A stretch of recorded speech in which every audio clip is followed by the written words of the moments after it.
안녕하세요. 저는 20년 차 초등학교 교사이자 17년 차 사남매 육아를 하고 있는 엄마 선생님 허승희라고 합니다.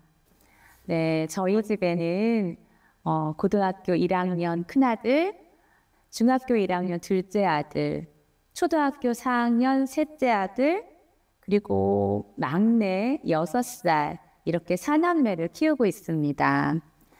저와 남편은 맞벌이 부부예요. 그래서 양가 부모님 도움 없이 오롯이 저희 둘이 합심해서 사남매를 키워가고 있습니다. 저는 이제 육아는 희노애락의 여정이라고 생각을 하거든요. 정말 힘든 일도 많고, 때로도 기쁜 일도 많은데, 슬프고 힘들고 어려웠던 것을 저는 100% 중에서 49% 정도, 그리고 나머지 행복하고 기쁘고 즐거웠던 것을 51%라고 생각해요. 그러면 2% 차이잖아요. 그 2% 차이 때문에 아이 키우면서 행복감을 느낀다고 생각을 합니다. 정말 아이들이 어렸을 때는 직장 다니면서 또 애들 키우다 보니까 밤에는 엄청 울어대잖아요. 그리고 또 젖 먹여야지, 이유식 만들어 먹여야지, 씻겨야지, 먹고 싸고 하는 것들이 계속 반복이 되니까 저희 부부가 굉장히 힘든 과정도 있었어요. 그런데 또 한편으로는 아이를 낳았을 때, 내 품 안에 안았을 때 그런 기쁨들, 그리고 걸음마를 걸었던 첫 순간들, 그런 것들을 생각하면 아이가 얼마나 소중하고 예쁜지 모르거든요. 그런데 이제 커가면서 사춘기도 오고, 그리고 공부도 또 시켜야 되고 하니까 엄마들, 부모들의 욕심이 참 커지는 것 같아요. 그러면서 좀 갈등도 생기고요. 근데 돌이켜보면 이제 그 모든 어렸을 적부터 키워가는 그 과정 자체가 부모로서의 행복, 희노애락이 있었지만 그 가운데서도 정말 기쁨이 정말 컸다는 생각이 듭니다. 어제 가족들과 오랜만에 이제 외식을 했어요. 그런데 우리 아들들, 딸들이 식탁에 숟가락이나 밑반찬을 세팅을 쫙 해주더라고요. 저는 아주 편안하게 앉아서 아이들이 차려주는 그런 걸 봤는데 너무 기특하고, 저는 손 하나 까딱하지 않고 아이들이 세팅해준 그 밥상을 맛있게 먹으면서 즐거운 외식 시간을 가졌어요. 그래서 사남매 힘들었지만 잘 키워냈구나, 잘 컸구나라는 생각을 하면서 아주 뿌듯한 마음이 들었습니다. 아이를 키우면서 특히나 맞벌이 하는 엄마 아빠들이 더 힘들 거란 생각을 해요. 이제 아이들한테 해주고 싶은 것들도 많고 또 같이 하고 싶은 시간들도 정말 많을 텐데, 일과 가정 간의 균형을 지키기 위해서 때로는 경제적으로 돈을 벌어야 되잖아요. 그래서 아이들한테 해주고 싶은 것들도 있기 때문에 그런 일을 하면서 아이를 키우면서 육체적으로 힘든 부분도 있지만, 또 아이들이 조금 더 커가면서 사춘기가 왔을 때는 갈등이 좀 심해져요. 네, 그럴 때 아이들과의 소통이라든지, 또 아이들이 힘들 때 옆에서 잘 손 잡아줘야 되는데 그러지 못했을 때 그런 절망감도 있어요. 그래서 그럴 때는 정말 힘든 상황들도 있었던 것 같지만, 그래도 그 시간을 이겨내고 아이도 그다음에 부모도 성장할 수 있는 그런 시간들이 있었던 것 같아요. 예, 저는 그게 부모로서 큰 기쁨이고 또 행복이라고 생각을 합니다. 지금 떠올려 보니까 하나 생각나는 게 있는데, 큰아이가 5학년 때였던 것 같아요. 학교에서 복도에 미끄러져서 넘어졌다는 거예요. 그래서 입술과 앞니빨이 깨져서 급하게 전화가 왔던 적이 있었어요. 그런데 저는 이제 학교에서 일해야 되고 하니까 바로 달려가지 못하는 거죠. 남편도 그렇고. 그래서 정말 발만 동동 구르고 아이 걱정했던 그 순간, 그리고 갔는데 너무 씩씩하게 이제 웃으면서 부러진 이빨을 들어 보이면서 상처난 입술을 보는데 너무 마음이 아픈 거예요. 그랬던 시간이 너무 마음이 아팠고 줄줄이 어떻게 나올 때다. 눈물 날 것 같은데. 실제 일이 있는 걸 떠올리니까 눈물 나.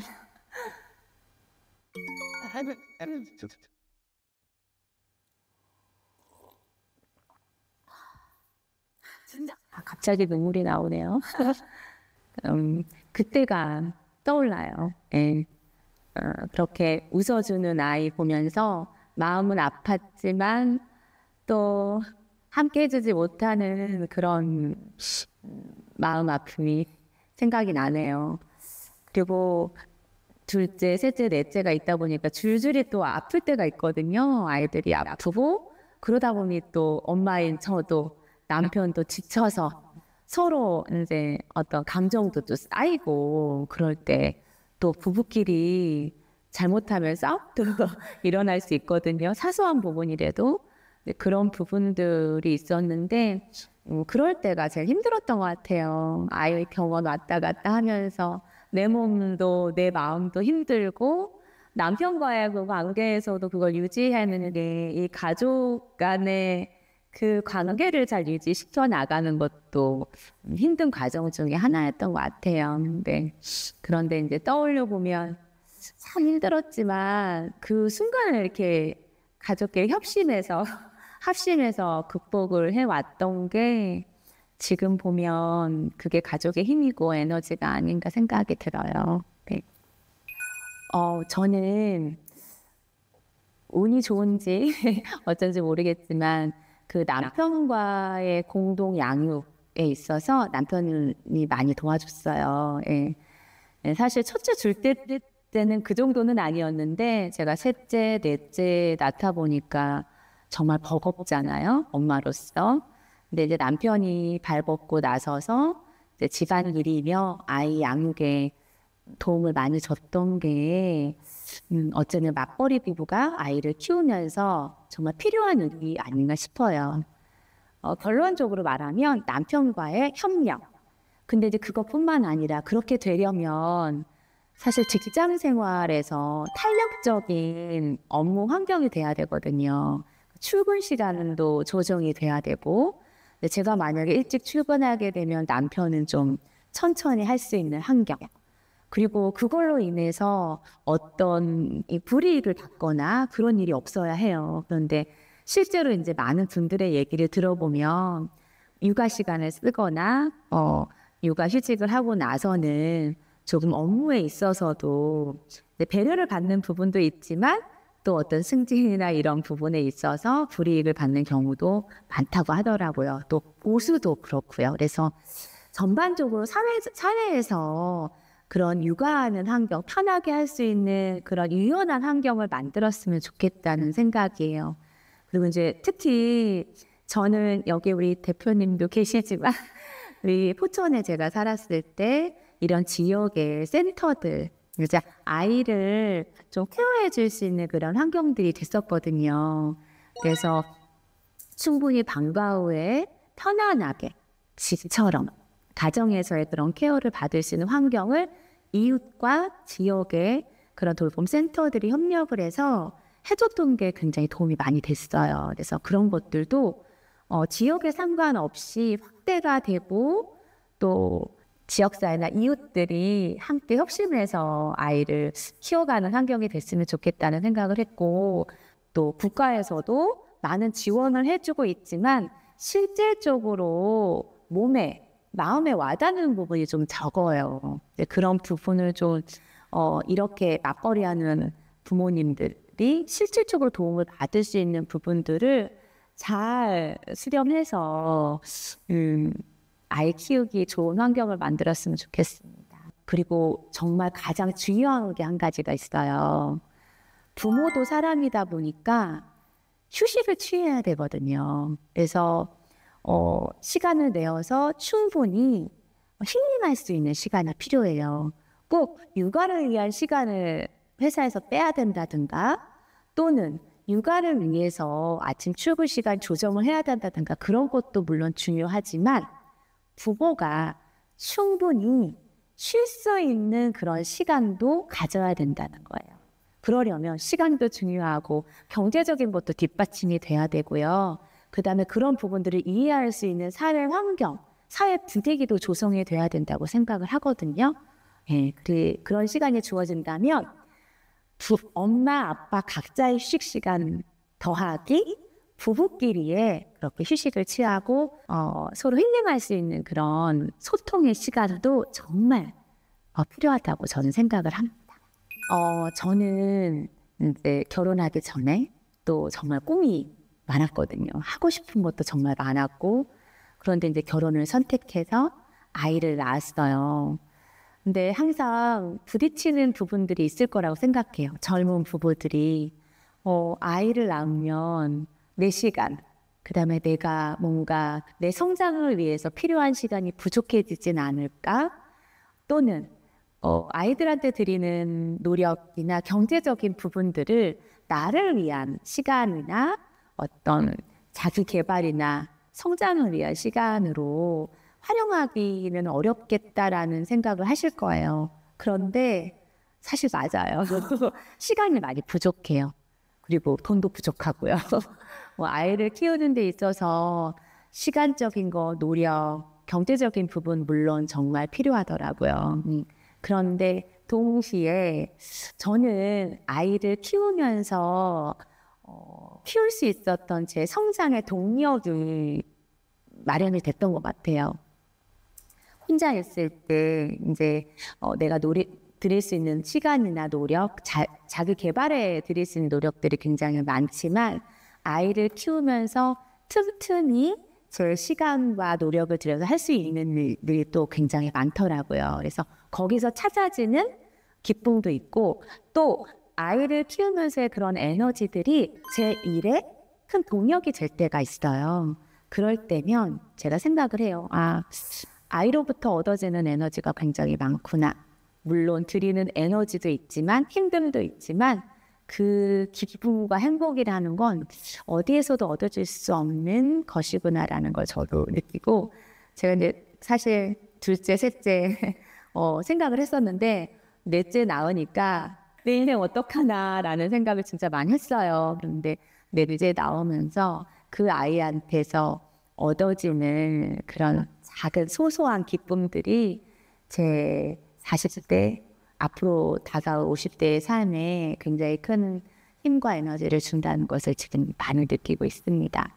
그리고 이제 지금 국가적으로도 그렇고 사회적으로 저희가 아이 키울 때보다 더 많은 혜택들이 또 생기더라고요. 그래서 오히려 저는 지금 참 부러울 때가 있어요. 여러 가지 이렇게 저는 없었던 그런 육아 시간이라든지 또 그 회사나 이제 어떤 직장에서 주어지는 그런 육아 시간이나 육아 휴직 같은 것들, 그 다음에 또 국가에서 자녀도 이제 2자녀로 줄었더라고요. 다자녀. 그러면서 이제 주택이라든지 그런 혜택들이 생긴 거예요. 근데 저는 없었거든요. 좀 약간 억울한 지점이 있어요. 이럴 때는. 그런데 저는 괜찮아요.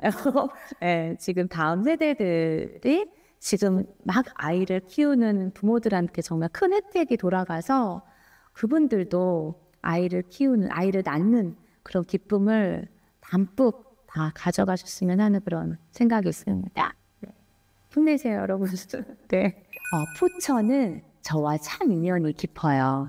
어떻게 보면 제2의 고향 같은 곳이고 아이들한테도 지금 포천은 고향으로 기억하고 있어요. 제가 원래는 안양에 살았었어요. 그리고 그전에는 대전에서 첫 교직 생활을 시작했고요. 그런데 첫 교직에서 저한테 또 다른 꿈이 있지 않을까? 다른 길이 있지 않을까? 생각하고 제가 교직을 그만뒀었어요. 예. 그리고선 사회생활을 좀 했었죠. 다양한 경험을 하고 나서 제가 결혼하고 첫째 아이를 낳고 임용고시를 또 한 번 봤습니다. 예, 그때 교직에 다시 들어와야 되겠다라는 마음이 들었어요. 교직 다시 하고 싶다라는 생각이 들어서 임용고시를 봤는데 발령지가 포천이었어요. 그래서 집은 안양인데 포천에 출퇴근을 하려고 하니 정말 쉽지 않은 결정이었거든요. 그래서 그때 남편이 큰 결단을 내려줬어요. 그래서 포천으로 이사를 결정하게 되었습니다. 그렇게 포천의 새 보금자리를 틀고 두 번째 교직 생활을 시작하게 되었어요. 포천은요, 엄마로서 생각하는 포천은 일단 자연 환경이 너무 좋죠. 예. 아이들이 산, 계곡, 강 이렇게 주변에 있는 환경들이 그런 자연 환경들이다 보니까 따로 놀 것을 찾지 않아도 됐어요. 그냥 나가면 산, 나가면 강, 계곡. 그러니 제가 주말에 고민할 필요가 없었거든요. 예. 그랬던 게 아이들한테도 정서적으로 좋았던 것 같고요. 마음껏 뛰어놀 수 있는 환경이 되었던 게 저는 좋았던 것 같아요. 그리고 또 한 가지 놀라웠던 건 저희 집이 도서관 옆이었거든요. 그런데 도서관이 너무 잘 돼 있었어요.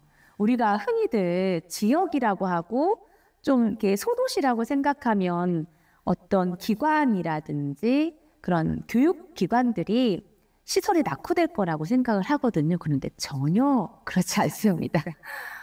도서관의 책들도 그렇고 시설들도 온통 다 너무 잘 돼 있어요. 그래서 저희 아이들은 도서관에서 뛰어놀고 도서관에서 책 보고 그리고 이제 우리 지역에 있는 지역 그 교육센터들에 가가지고 아주 저렴한 비용으로 교육을 받을 수가 있었어요. 네, 그래서 그 덕분에 우리 큰아들, 둘째아들도 그런 경험들을 쌓아서 서울에 가서도 잘 적응하면서 지낼 수 있었거든요. 그래서 그런 부분들이 정말 큰 장점이었던 것 같습니다.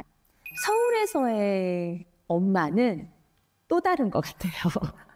네, 우선은 장점이 있어요. 일단 인프라가 잘 되어 있잖아요. 어떤 교육 인프라, 그다음에 여러 가지 시설이라든지 주변에 어떤 상가 같은 거나 학원 인프라들이 일단 잘 되어 있어요. 그런데 반면에 우리 아이들이 서울에 갔을 때 처음엔 충격을 받았어요. 왜냐하면 아이들이 학원을 다 다니고 있더라고요. 예. 사실 제가 포천에 있을 때는 다 가정에서 학습을 시켰습니다. 예, 학원에 의존하지 않고 집에서 아이들이 공부를 스스로 할 수 있는 그런 것을 바탕을 만들었었거든요. 서울에서도 마찬가지였어요. 집에서 이제 서로 소통하면서 이제 자기 공부를 할 수 있도록 노력을 했는데 이게 상대적인 것 같아요. 학교에 가면 친구들이 공부하는 게 다른 거예요. 그러니 어떻게 보면은 경쟁일 수도 있고요. 아이들한테 동기부여가 될 수 있는 지점도 또 생기더라고요. 그래서 먼저 저한테 엄마 학원 좀 보내주세요 라고 이야기를 먼저 하기도 하고 또 친구들이 학원을 다니니 덩달아 또 가고 싶다고 하는 부분들도 있었어요. 그래서 이제 예체능을 포함해서 또 영어 학원도 가게 되고 그런 부분들이 있죠. 그러다 보니 어떻겠어요? 네, 포천에서는 정말 걱정하지 않았던 그런 교육비 문제가 또 대두가 되더라고요. 예, 저희 맞벌이긴 하지만 뭐 둘이 벌어서 사남매 예체능 학원 다니는 것도 빠듯하거든요. 그런데 그런 교육비 하고요. 또 주거비가 포천과는 비교할 수 없는 그런 비용들이 들어가요. 예. 교육비, 주거비, 생활비. 그래서 그런 것은 아주 비교할 수 없을 만큼의 단점이기도 한 것 같아요. 예. 그런데 앞서 이야기했던 것처럼 또 다양한 인프라들이 있다 보니까 또 다른 경험을 또 하게 되고 아이들도 공부에 있어서의 동기부여가 되는 지점들이 있어서 조금 더 학습이나 공부에 더 신경을 쓰는 모습들이 보이더라고요. 근데 그런 점들이 엄마로서의 삶이 완전히 달라지는 경우가 됐어요. 그리고 또 한 가지 이야기를 하자면 일단 맞벌이 엄마들이 많아요. 대부분이 맞벌이 엄마들이 많아서 그 엄마들과의 소통할 수 있는 그런 지점들이 많았던 점, 네, 그런 점들이 좀 비슷하고요. 비슷한 상황에 부모들을 만나다 보니까 그렇게 소통하면서 나누는 지점들이 좀 달랐던 것 같습니다. 11월 27일에 제 첫 자녀 교육서가 출간됩니다. 네, 정말 설레이기도 하고 두근거리는데요. 제가 20여 년간 초등학교 교사로 있으면서 만난 학생들, 그리고 17년간 자남매를 키우면서 겪었던 경험들을 차곡차곡 모아놓은 책이라고 볼 수 있어요. 아이들은 타고난 기질이 있고 성향이 있거든요. 물론 자라면서 부모의 양육 태도에 따라서 성격도 바뀌고 또 사회적인 환경을 겪으면서 나름의 자기 모습을 갖춰나가요.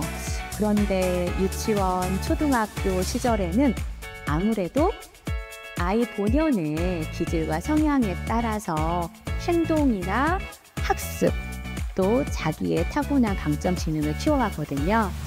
그런 과정에서 부모는 다르게 소통하고 대화를 해야 된다는 게 이 책의 핵심입니다. 그래서 저는 그동안 연구하고 탐구해왔던 것을 이 책의 다양한 사례와 대화법을 통해서 제시를 하고 있어요. 그래서 우리 부모님들은 아이들을 다정하게 관찰하고 그 관찰을 통해서 우리 아이가 가진 영재성이 무엇인지 또 강점 지능이 무엇인지를 발견해서 잘 키워줄 수 있는 대화를 하셔야 된다는 것이죠. 그래서 제가 그 다양한 사례 그리고 실제로 사남매들과 경험했던 대화들을 책에 담아서 구체적으로 제시하고 있습니다. 저희 첫째, 둘째, 셋째, 넷째 모두 정말 다양한 기질과 성향을 가지고 있고 뛰어난 영재성을 가지고 있다? 이런 생각은 하지 않았어요.